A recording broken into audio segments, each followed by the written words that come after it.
menyelami dunia Al-Quran ya. Tahfidnya coba kita kesampingkan terlebih dulu, karena ada beberapa, mungkin banyak dari teman-teman yang tidak menghafal, tapi cukup dengan menyelami dunia Al-Quran. Sebenarnya semua umat muslim harus bisa menyelami dunia Al-Quran. Cak Ahmad sudah menyampaikan bagaimana hak kita kepada Al-Quran. Saya hanya ingin menambahi bahwa kita harus bisa menjadikan Al-Quran sebagai backingan dalam hidup. Kalau bisa punya prinsip apa-apa Al-Quran, walaupun kalian nggak tahfidz. Ada sebagian orang kalau nggak tahfidz, mereka nggak punya wazifah baca Quran sama sekali. Hanya sesekali baca Quran. Hanya baca Quran ketika bulan Ramadan. Kalau nggak bulan Ramadan sama sekali nggak punya wazifah. Wazifah itu kegiatan rutin yang sampai pada akhirnya nanti hatam. Ini menurut saya yang kurang tepat.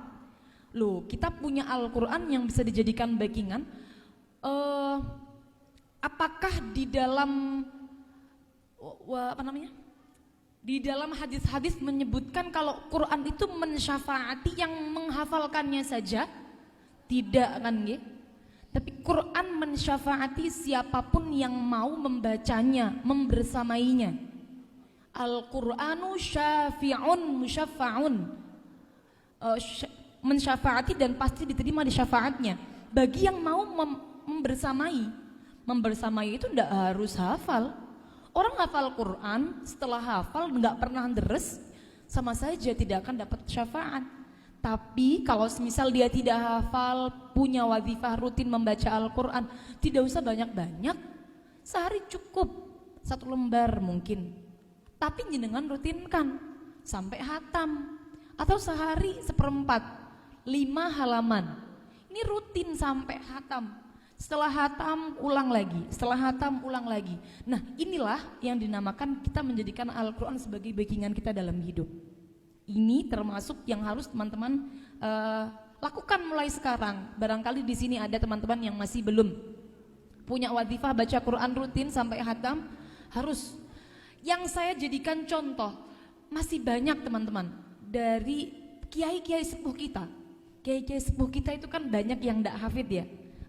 Di Lirboyo itu kiai sepuh yang hafid hanya Bayai Maftuh, Bayai Anwar tidak hafid, Bayai Anim tidak hafid, Buya tidak hafid, tidak hafid. Tapi beliau-beliau punya wazifah membaca Al-Quran. Bayai Anwar Mansur, Bayai An'im Falahuddin Mahrus, beliau punya wazifah membaca Al-Quran. Maksud saya adalah kita harus belajar dari beliau-beliau bahwa menyelami dunia Al-Quran, membersamai Al-Quran tidak tergantung dengan titel hafidh-hafidhohnya, tapi bagaimana seorang muslim ketika dia melakukan haknya, memberikan haknya kepada Al-Quran, mau memberikan haknya kepada Al-Quran, berarti dia mau meluangkan waktunya untuk menghatamkan Al-Quran. Itu penting sekali. Kemudian selanjutnya, nah, dalam proses mencari ilmu teman-teman, tadi sudah kita singgung di awal bahwa setiap orang yang sukses pasti melalui perjuangan yang tidak mudah. Nah, ini teman-teman kalau di pondok, kalau sedang di pesantren, saya rasa teman-teman itu kalau sekarang harus betul-betul fokus, harus betul-betul memanfaatkan waktunya sebaik mungkin. Saya rasa ini secara umum saja. Ilmu yang kalian pelajari di Ar-Rifai ini, apalagi yang ilmu syariat, itu harus betul-betul keluar dari Ar-Rifai. Kalau bisa kalian sudah matang ilmu syariatnya, setidaknya ubudiyah sudah beres, bisa semua ubudiyahnya, sholat, puasa, zakat dan yang lainnya, ubudiyahnya harus sudah beres. Mumpung panjenengan di pondok, karena kan ada ya, sebagian orang itu kan keinginannya nanti, cita-citanya, tidak semua kan ingin menjadi ustadz dan ustadzah, tidak semua kan cita-citanya ingin menjadi bunyai dan pak kiai. Ada yang sebagian cita-citanya ingin, saya malah justru ingin jadi MUA. Semisal aku kok minatku kok di sini ya, seperti itu. Ada mungkin orang Master Chef. Ada ya lomba masak biasanya itu ya? Nggih. Mangkali nanti ingin ikut jadi master chef itu.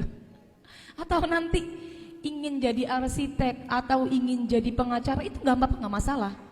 Tapi kalian di Arifai ini karena ini pondok pesantren harus dimanfaatkan betul. Harus dimanfaatkan betul di sini untuk mencari ilmu syariat. Mohon maaf teman-teman, kadang kita kalau sudah punya keinginan antara dunia dan akhirat, itu pasti kalau kita udah terlalu cinta sama keinginan kita yang sifatnya duniawi, akhiratnya nanti kalah. Akhiratnya kalah. Pasti karena begini, yang bersifat duniawi kan cenderungnya ke nafsu. Cak Ahmad sering menyampaikan an-nafsu tamilu ila roha. Nafsu itu condongnya pada hal-hal yang disukai, pada hal-hal yang enak-enak.